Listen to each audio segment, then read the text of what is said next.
When large jobs require moving massive amounts of snow, get the work done quickly and efficiently with the Western Pile Driver and all-new Pile Driver XL pusher plows, both featuring Trace Edge technology. These pushers scrape down to the pavement with an advanced cutting-edge system that has independent 2-foot sections that move vertically, oscillate, and trip. Get more jobs done faster with the Western Pile Driver lineup of pusher plows. Mike Bott from Frost Solutions, one of the owners of the company. What we do is provide a mini weather station to give you a tailored forecast to those particular locations so you know where and when and what to do in those parts of town. You know there's 2 or 3 or 4 or 5 different ways that people can experience tremendous value having a technology like this.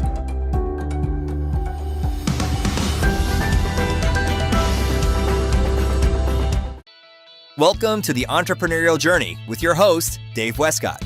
The Entrepreneurial Journey is a weekly podcast that streams live every Tuesday at 9:15 a.m. Pacific on Dave's YouTube channel and LinkedIn profile. Now here's Dave with this week's episode.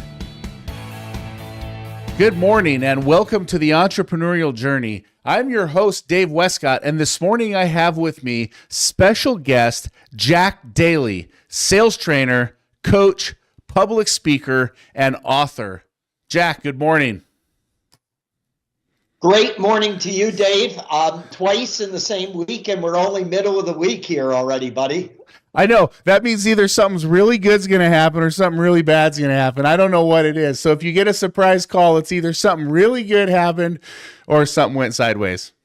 No, that's not you. Not the Dave I know. You know that there's only one thing that means, and that is something really great's going to happen. That's right. Because we don't whine about the tough stuff. That's right. Yeah, I love it. Thank you so much for hopping on the call. Incredible story. I've heard you speak publicly at SIMA. You spoke at SIMA. That was fantastic. I've read the book. I've given the book away several times. Which book? Now, you know, that's Life by Design. Life by Design. Okay. I met a kid who came by my house, and we were signing some papers to buy a piece of property, and he was just struggling with where he was going to go and struggling with, you know, his next steps and wanting to be an entrepreneur and trying to get out of the rat race that he was in. And I said, listen, I've got the perfect book for you. It's Life by Design. I'm going to give it to you. Now, I know that the majority of people, when you give them a book, they never read it, right? They just shelf it. If they didn't pick it out and buy it, they just toss it. But he would text me and he would be like, oh my gosh, this is incredible. Setting goals. Oh my goodness. My wife and I are reading it together. Oh, wow. This is amazing. He ends up starting his own business, becomes an ice skating coach. He's making $80 an hour. He's doing what he wants to do. He's living his life by his design, and he's following the principles and steps that you laid out in the book. Wow. And how old? He was probably 25 when I met him. He's probably 27 now. What a great story. It is a great story. He's making, $200,000 a year or something, but he's living his life and he's doing what he wants to do. And it was inspired by sharing the book. And it was a bummer because you had signed that book for me at the SIMA show. And then you sent me another one, which was awesome. And you signed that one too. So that was nice. So I didn't lose on that whole thing, but he was impressed with the whole thing and it was awesome. So your journey has been incredible. How did it get started? Wow. Where do we want to pick a start point? You know what? I'm going to start at 12 years old. So at 12, I took a newspaper route of 32 customers from the kid that had it before me. And he walked the route with me for 2 days. And on the second day, we took a right-hand turn at a street corner. And I said, well, who delivers the papers to those people that, down the street? And he looked at me quizzically and said, I don't even know if they get the paper. So that answer doesn't work for me. So that night I went and called the newspaper company and said, can you give me 10 free papers? And they said, what do you want them for? And I said, because I'm going to knock on some doors and see if I can get some new customers signed up. And the guy at the newspaper said, why do you want to do that? And I'm going, why wouldn't I want to do it? I'll make more money if I get more customers, right? And he said, yeah, but nobody's ever called us and told us that. And I said, well, how about the 10 papers? He said, no, we'll get them to you. A year later, I had 275 customers.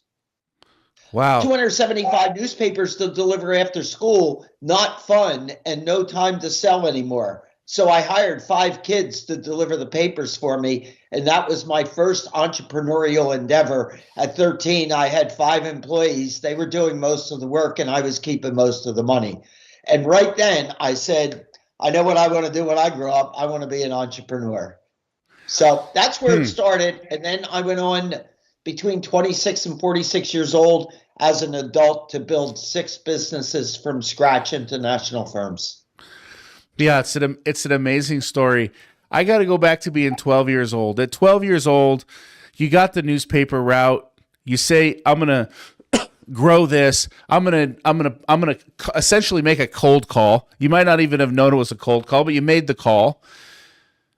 You hired 5 kids. No kids that I know at 12 years old, 11 years old, 10 years old are thinking about this kind of thing. What was it that spurred that? Oh, I can just hire these people to do it for me. Was that learned? Was that just a part of who you are? How did you come to that? I think that life is you only get to live life once. And that's one of the reasons I wrote the book, Life by Design. If you're going to go around this world one time, why not make it exceptional? And you ought to have fun in life. I was not having fun delivering 275 papers. I was having fun putting the money in the bank, but the majority of the time I was out slogging around in the Philadelphia, Pennsylvania area, in cold in the winter, hot and humid in the summer. And the thing that I enjoyed the most was knocking on the doors, meeting people, and convincing them that they ought to take my paper for a week for free. And then I'd come back a week later and sign them up. That was fun. You know what else was fun? Winning contests, getting to go to Coney Island Amusement Park because I was selling more papers than anyone else. Those are the fun things. But if all I'm doing is delivering papers, now I have to question, what am I doing with my time on the planet? So there's a great book that clearly I hadn't read at 12, but it reinforced what I'm talking about here. And it's called Mindset. And I don't know whether you've ever read Mindset by Carol have not. Dweck.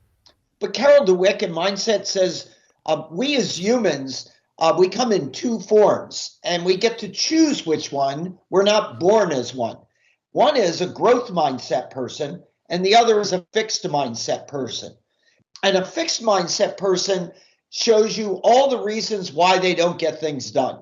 And their fingers kind of go this way. A growth mindset person says, figure it out. Wherever there's an opportunity, figure it out. So here I am in my bedroom crying after delivering 275 papers in the dark and cold.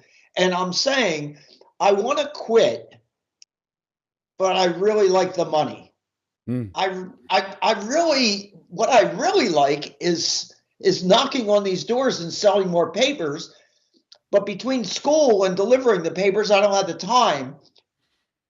Figure it out. And so the growth mindset person inside me figured it out and said, well, you can't get a newspaper out until you're at least 12 years old. So I'll find 5 kids under 12, convince them to deliver the papers, and tell them I'll write them a nice endorsement letter a year from now when they turn 12. And I shared the money that the company paid me 50-50. But, you know, a guy like you, Dave, is going to enjoy this part of the story. So look, this is going way back in time. 6 papers a week for a customer for 25 cents. Not 25 cents a paper, 25 cents a week. The company paid me 6 cents a week for each customer. I gave these kids 3 cents and I kept 3 cents. But I told the kids, it's really important that I get paid by the customer, because I got to pay for these papers whether the customer pays me or not. So I'm going to do the collecting, which is really where the brilliance was, because I never agreed to share the tips with the kids. And the tips is where all the money was. I love that. Oh, man, at 12 years old. Okay, so super impressive. You said something I think that is really important. And, so many entrepreneurs, I work with a lot of entrepreneurs. I see a lot of entrepreneurs. I meet a lot of entrepreneurs just like you do all over the place, whether you're at a YPO event, EO event, whatever you're doing. Lots of entrepreneurs out there. And I hear a lot of obligations, whether it might be faith, or maybe it's their family, or maybe it's their finances, or it's their fitness, or whatever operational things they have going on. To me, those are all obligations. And I hear entrepreneurs all the time just talking about all the obligations that they have. And when they set a list of objectives, even when you hear other coaches talk about the objectives, you know what they never talk about that I hear is having fun. And you said you wanted to have fun. Absolutely. Look, I've learned a little bit about you over the last year. Yeah. A little bit more than most. And there's two things about you that really stand apart from a lot of other entrepreneurs. One is the high priority you put on family. And then the other one is that if you're not having fun, you're not doing it. Yeah. You're about fun as well. And I love to have fun.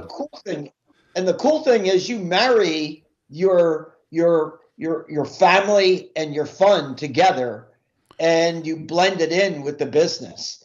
And I've been intrigued with that in terms of how often your kids and wife are traveling with you on business type of junkets and so forth. And so when you're doing that, you're doing the business that needs to be done as an entrepreneur, but you're also balancing the fun and the family along the way.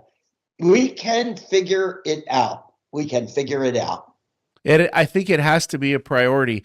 I just took a quick trip to Florida, flew overnight, went in, looked at some properties, and flew out. It was quick. But in the 10 years that I've been married, that's the first trip that I've ever taken without the family. And it was just real quick, in and out.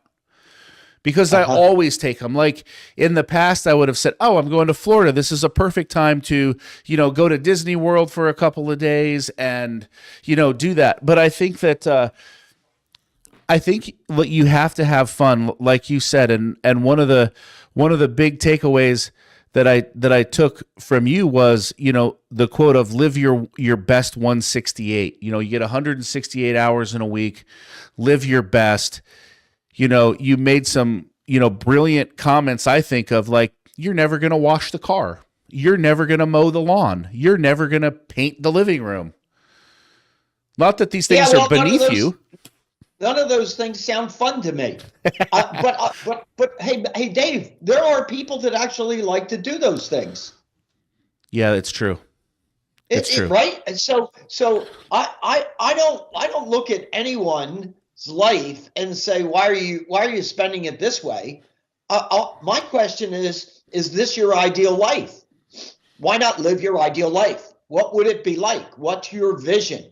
If I get, I do a lot of public speaking. I get in front of an audience of 1,000 people. I'm on stage and I say, by a show of hands, how many out here would like to be more successful than you are already? Now, how many hands out of 1,000 do you think are up? 1,000. Maybe even more, because a few people raise both hands, right? Yep. Now, I leave the stage with a mic, and I go to different people individually and say, so what is success to you? And it's crickets. Look, if you don't know what success is, how do you take the steps in order to make it happen? What are you doing today? We're sitting here in December. In the past year, what did you do that got you closer to being your definition of success? Or did you just log another year? So Yeah. I sit down very intentionally, very deliberately, and I want to know, what is success for Jack Daly this year? And what are the component parts of that success? And I only have, as you say, 168 hours in each week. So what can I possibly get done over that period of time? That's the key. I love that. So we're almost to the end of the year. We've got, I don't know, 25 days left, something like that, 26 days left. Yeah. What has success been for you in 2024? So I'm going to grab this document. It's with me everywhere I go, all over the world, and it's this calendar. By the end of the year, there's a lot of extra pages stuck in here. Yep. But the most important in here is, these are my goals for the year.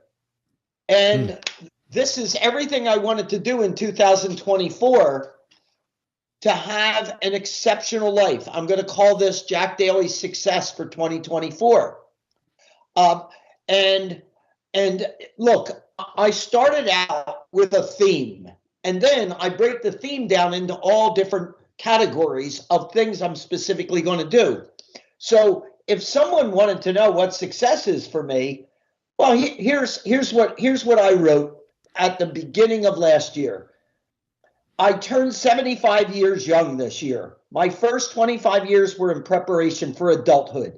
My second 25 years were primarily the life of a serial entrepreneur. And my most recent 25 years were dedicated to traveling the world as a professional speaker, coach, and author, assisting business professionals to up their game. While Karen, my wife, and I truly enjoyed a magical year of travel in 23, we also agreed there can be such a thing as too much travel. That said, we're going to cut our travel back for 24, still more than most. We both plan on serving our coaching clients and speaking, albeit at a less ambitious level than previous years. Blessed with living in a beautiful part of the world, we'll focus more time here in Southern California and time with our kids and grandkids. Health and fitness will continue to be a priority, along with golf and pursuit of our respective bucket lists. As we travel through life in 24, it's our aim to make a positive difference in other people's lives while having fun and recognizing how special our lives are. In a word, grateful. That is success for me there.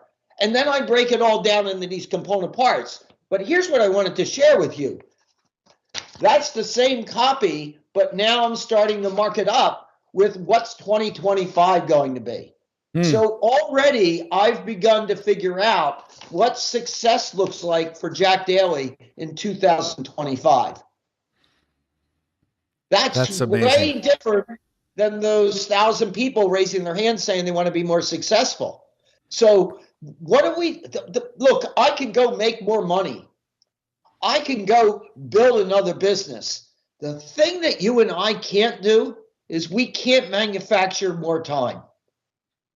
So that Right. 24 hours a day and 7 days a week, are we investing our time in the thing that will give us the most success, the most fun? That should be the overriding question, Dave. And you know, the thing is, we're not guaranteed tomorrow, and neither are our loved ones. So And you you know have to make the personally- money. And Yeah. you know personally that I learned very, very big when I lost my wife 7 years ago after 52 years together. Yeah. And so meeting my wife at 16 years old, and then all of a sudden I was 68 years old and lost Bonnie to cancer. It's an awakening, right? But my relatives came to me after she passed away and said, well, it's a tragedy to lose her. Wow, she had one magical life.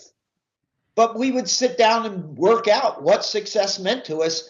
You know, this process, and this is crazy, this process I started when I was 13 years old. That's amazing. I have over 60 years of these types of documents in my office. Crazy. Wow.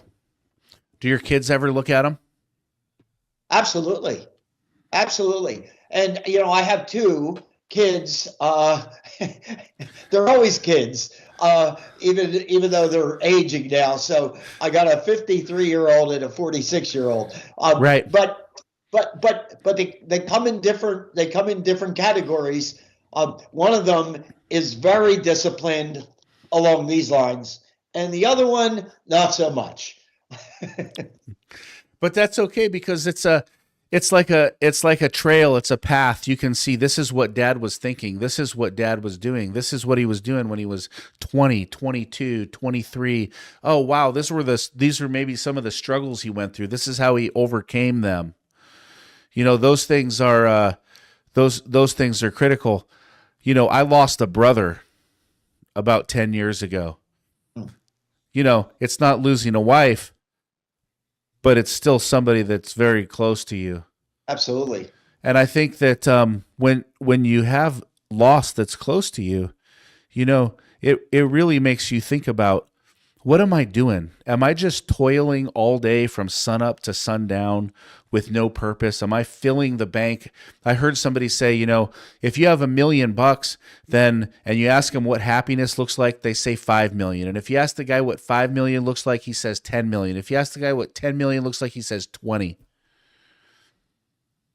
Money doesn't make you happy. Money can definitely, enable you to do things that can create some happiness. But that happiness has to come from here, from who you are, from the things you do, plan, live, etc. Yeah. So I'm a voracious reader, and I've been that way since I was a teenager. This year, I'll probably read about 100 books, and most of them I'm doing by audio when I'm running and things like that. But if you wanted to read a book that will help you with what you just talked about, the book is called Die with Zero.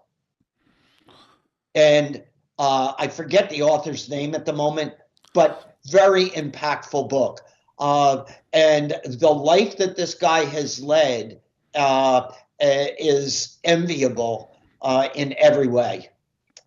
I've heard a little bit about the book, how it's don't leave the money to the kids or whatnot, but spend it here, live it here, flush it out, do the most amazing, incredible, things that you can possibly do along the way. And I think, so many entrepreneurs, at least the entrepreneurs that I talk to, there's this message that I have that kind of rattles through my head. Like, if somebody says, I want to start a business, I want to be an entrepreneur, I want to do this, my first thought is like, no, you don't.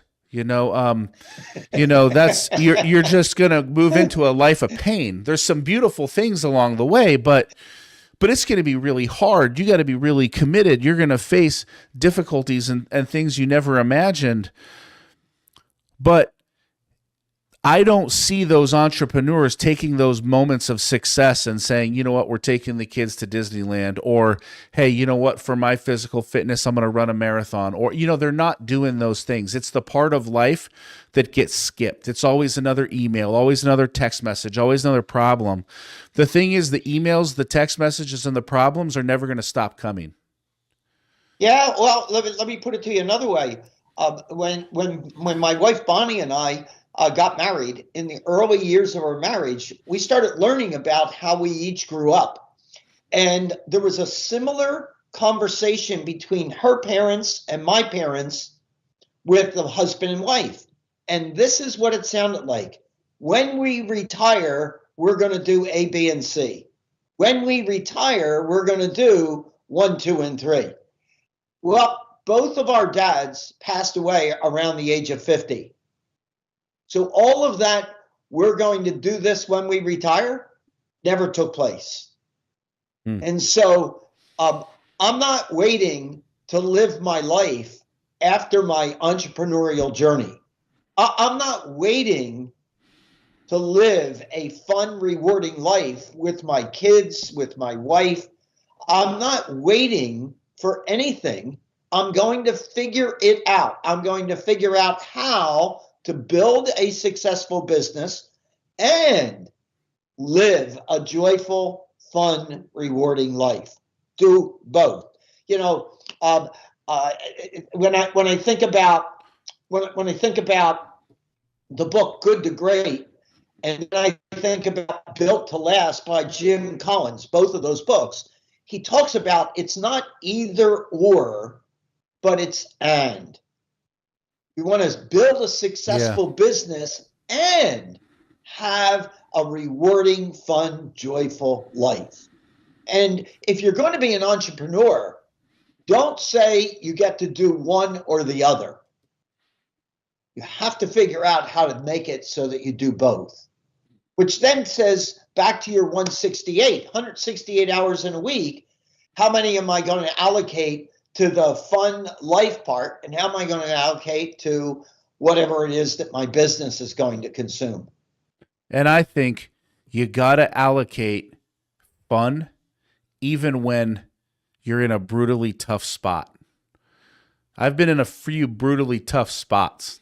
They seem to come on every so often. But but you know what, even in those times, I'll still fly to Disneyland for the weekend. I'll still go to Vegas for the weekend. I'm not going to stop living my life, man. Otherwise, I don't want to show up on Monday. So I love it. You know, you talk about, you know, one of the things that I lost my train of thought there. That never normally happens to me. Let's go here. So you do some coaching, and in that coaching, you help entrepreneurs work through tough times, get more successful, get aligned, get accountable. There's 6 things that you help an entrepreneur achieve on their journey. Can you share those 6 things with the audience? Yeah, and thanks for bringing that up. The first thing that I would tell you before we even get into the 6 is I just think that there's a ton of resources out in the world, and we just have to get our egos out of the way sufficient enough to tap into the resources. I don't need to know all the answers. I just need to go to find people that maybe be able to show me the answer where I can shorten the journey to get to where I want to get to. So the first of the 6 things is accountability. I know that I perform better when someone's holding me accountable. So if I were to tell you about coaching with Jack Daly, I would tell you personally, I have 5 coaches on my personal goals, and each one of them meets with me 4 times a year to make sure that I'm doing what I said I was going to do in my goals. So I have 5 coaches on the personal side of my life. I have 3 coaches on my business, and in my triathlon sport, 6 coaches. I have a swim coach, a bike coach, a run coach, an overall triathlon coach, a strength coach, and a nutrition coach. I'm sitting here at 75 years old, Dave, and I have 14 coaches holding me accountable in each of the disciplines so that I can perform at a level that I wouldn't be able to perform if they weren't there for me. So the accountability is number 1. Number 2 is focus. You and I hang around with a bunch of entrepreneurs, and all too often I hear them chasing a variety of shiny objects. My philosophy is focus precedes success. Figure out what your lane is and own your lane. The third piece that I bring to the coaching relationship is I perform the role of a devil's advocate. And when I say a devil's advocate, it's one word: why? Why are we doing it that way? Why are we doing it at all? Why are we not doing this? I ask why a lot. It's not that I don't understand what you're saying. I'm just questioning whether we ought to be actually even doing that. And that's particularly important when you are inside a business and inside an industry, and an outsider's looking at it and going, I don't even get why you're even going in that route. They may get educated and it may stay on that route, but asking the question why. The fourth thing that I bring to the party is all of my businesses, Dave, have been hyper growth businesses. Not 5% annual growth, not even 10% annual growth, hundreds, if not thousands of percent in growth.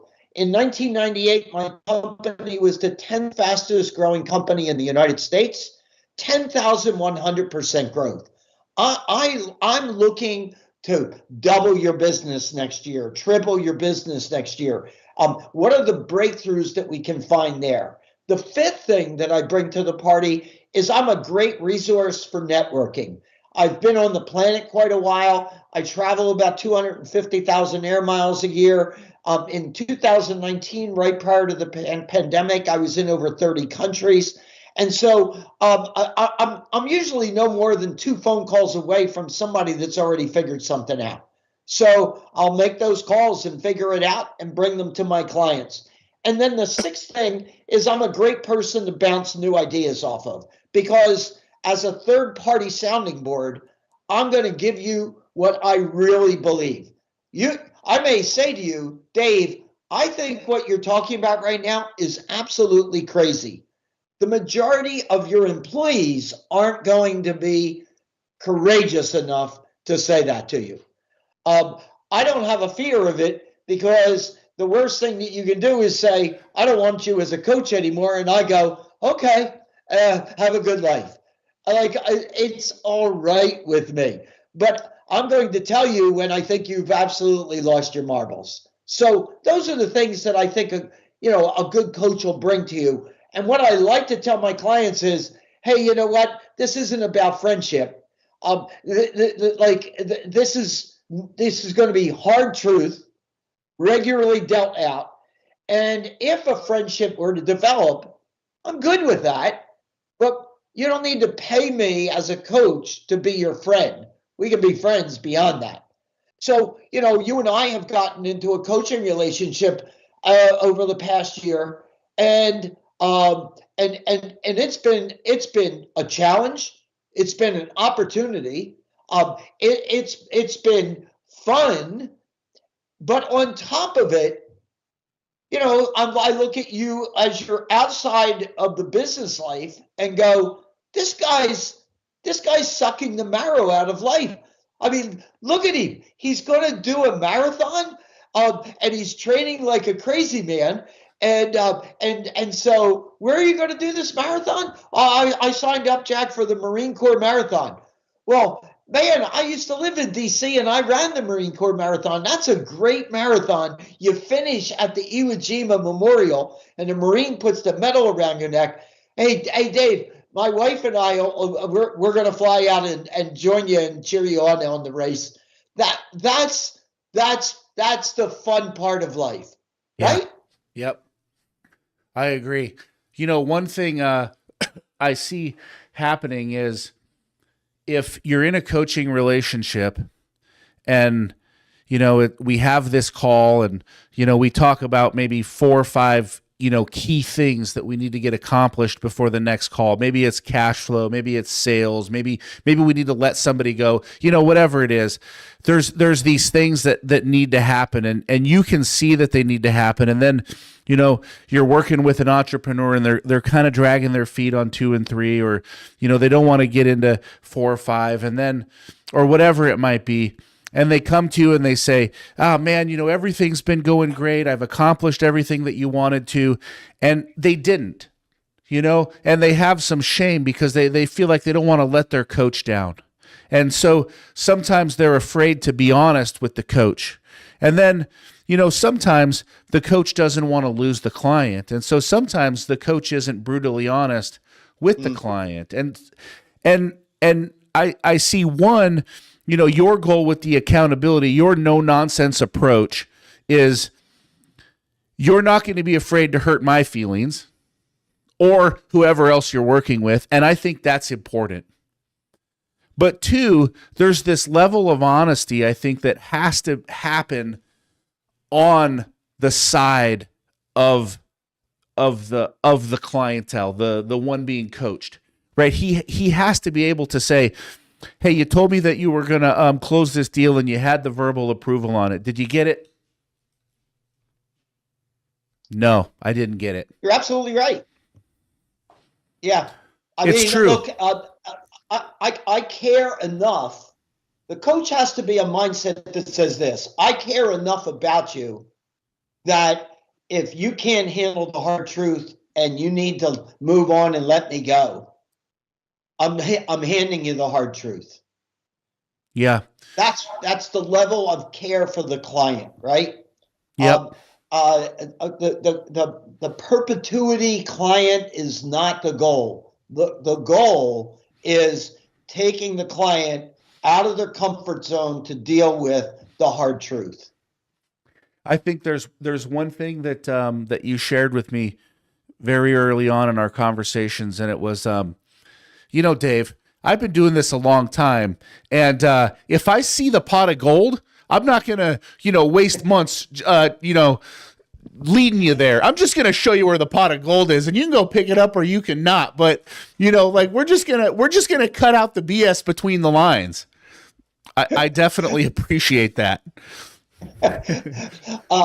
Look, I think I even put it in this context. At my age, I'm not going to take years to give you a detailed process as to how to find the gold when I know it's in the next room. Come hold my hand. I'll show you where it's at. All you need to do is bend over and pick it the hell up. Yeah, I love that. I think that is, so critical, to the success, because, sometimes you just need to know. And my experience, with coaching is a lot of times, when I come onto a call, and I think when other people come onto a call, like internally, we know what the hard decisions are that we have to make. And sometimes you're just so all alone, and sometimes you're so all alone with no one to talk to that you can't process it out. You can't get it out. And so sometimes just saying it to the coach and saying, this is what I'm thinking. Am I nuts? Yeah, dude, you're nuts. Or, yes, that's what you need to do. Or, it's that little bit of affirmation that sometimes you just need that push, because you can tell the employee, go do this, go do that, go do this, and they're just going to kind of move, like a robot. But as the entrepreneur, the CEO, sometimes you need that little bit of just, this is what you need to do.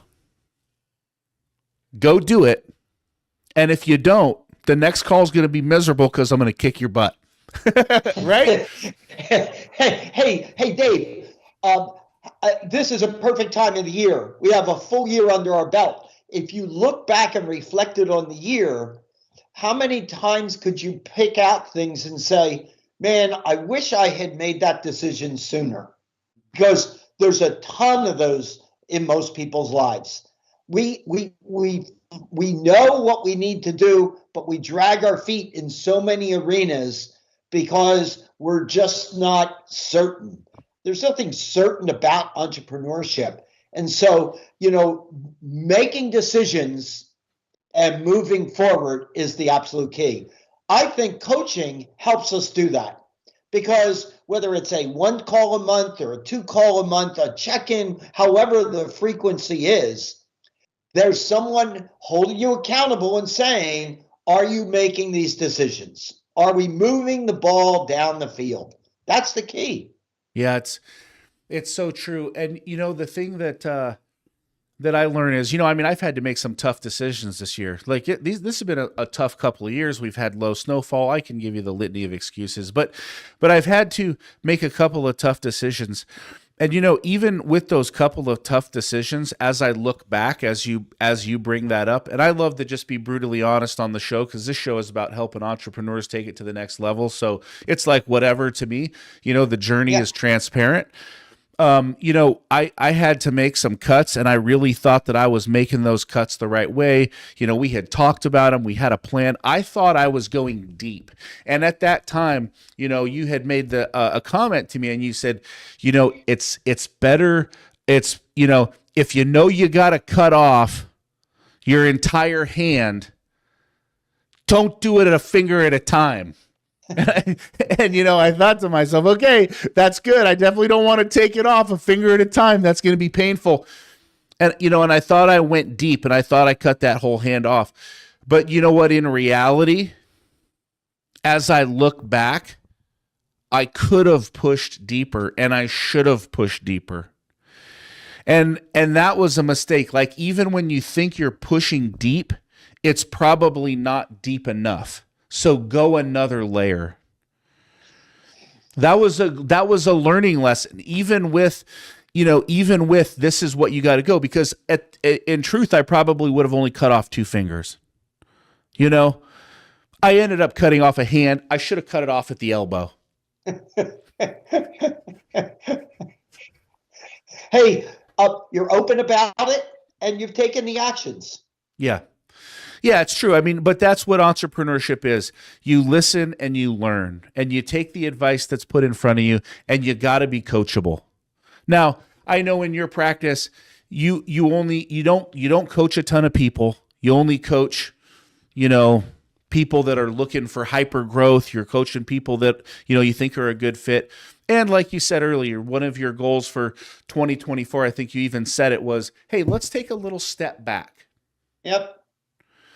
Do you have any coaching opportunities that are open now, or are you completely booked? Yeah, I have one spot open at the moment.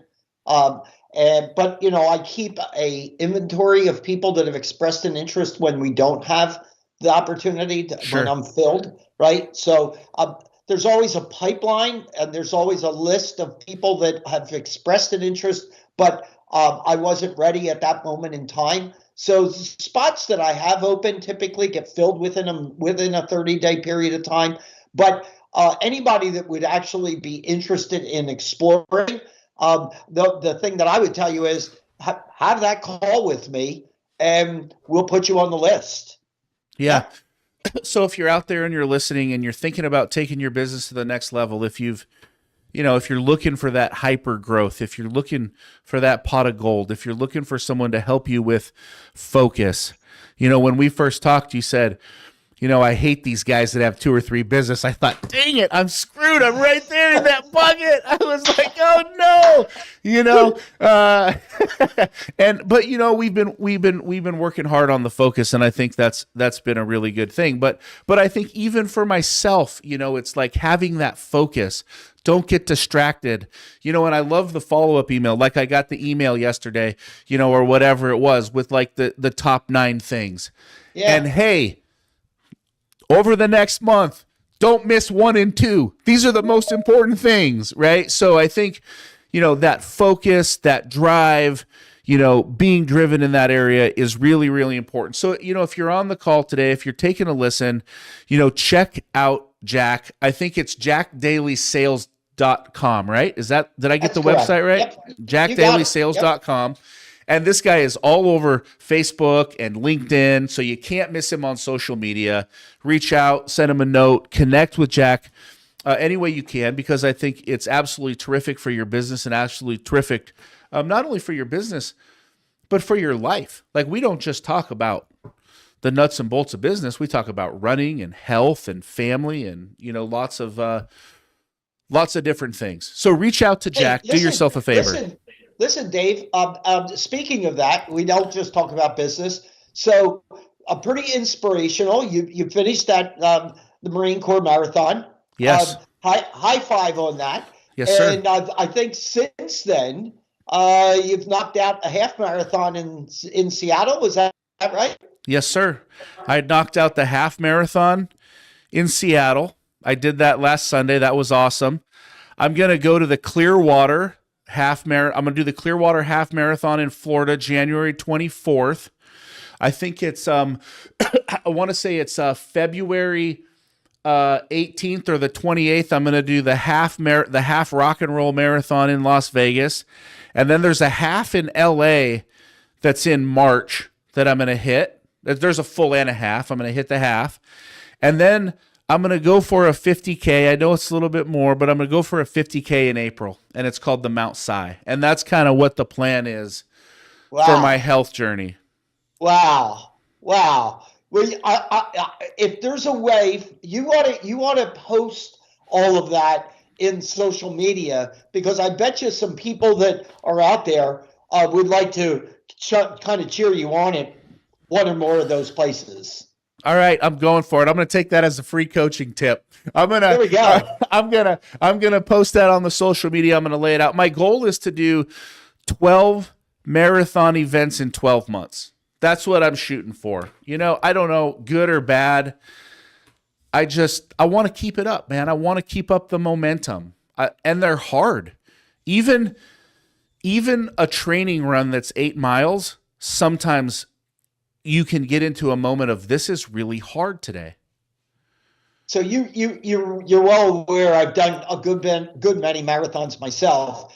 Here's the tip that I would tell people that are not quote unquote runners.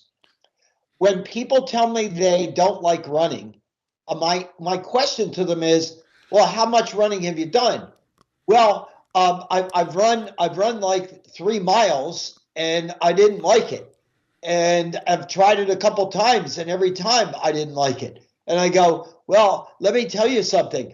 I've done a bunch of marathons, but the first 3 miles, I hate all the time. Like your body doesn't get warmed up until after 3 miles.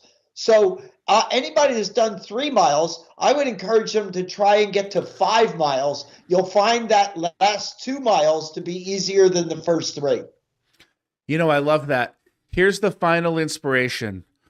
You flew down to DC.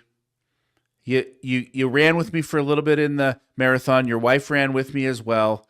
You shared the story about how when you guys got married, she wanted to do a half. You did a half. She wasn't necessarily, athletically driven to do these marathons, before you guys got married. And my wife has not been a workout enthusiast, she's fit, but you aren't going to catch her in the gym or walking or doing any of these things. Right. And, so we put a goal together to do a half marathon this year, and, we're going to do it together. And I was thinking, man, that's so cool, 'cause you and your wife did that. And I was thinking, man, this is perfect for me and my wife to do it. We're going to try to do this. We're going to try to do the Honolulu half December 8th next year. I think that's kind of like the goal. Let's do something big. Let's do it on the Sunset. And what I really liked was you said when I did it with my wife, in the first one we did, sometimes we walked a little bit, sometimes we ran, but we just got it done. And then we did 5 or 6 others together.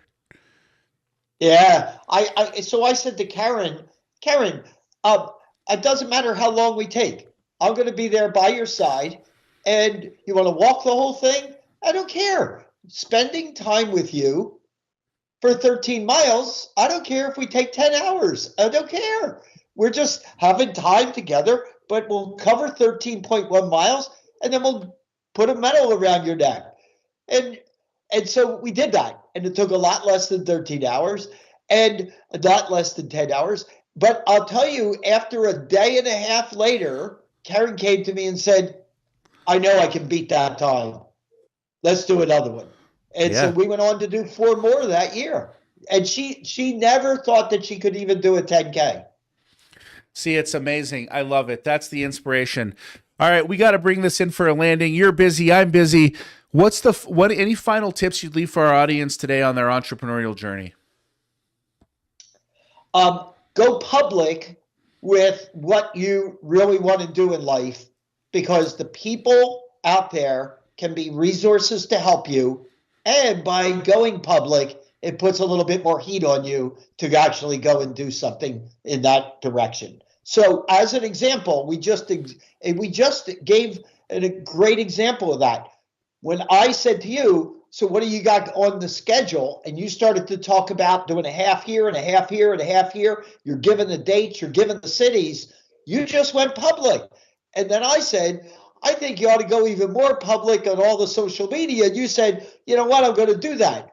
That going public will put more heat on you to kind of make sure you get it done. Yeah, you got to man up. That's the truth. You got to make it happen. Jack, this has been a fabulous show. Thanks for joining me. If you like the show, give us a like, give us a share, drop your comments into the comment box.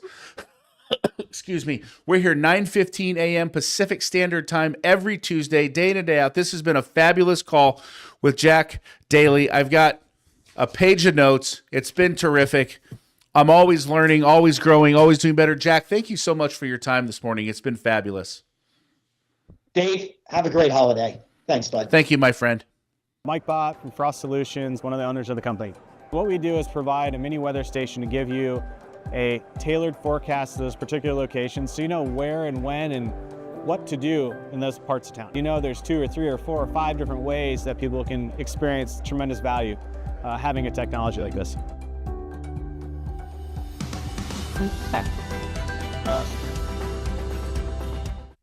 Introducing the all-new Western Enforcer V-Plow.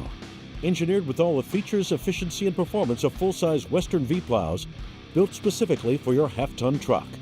For more information, visit westernplows.com.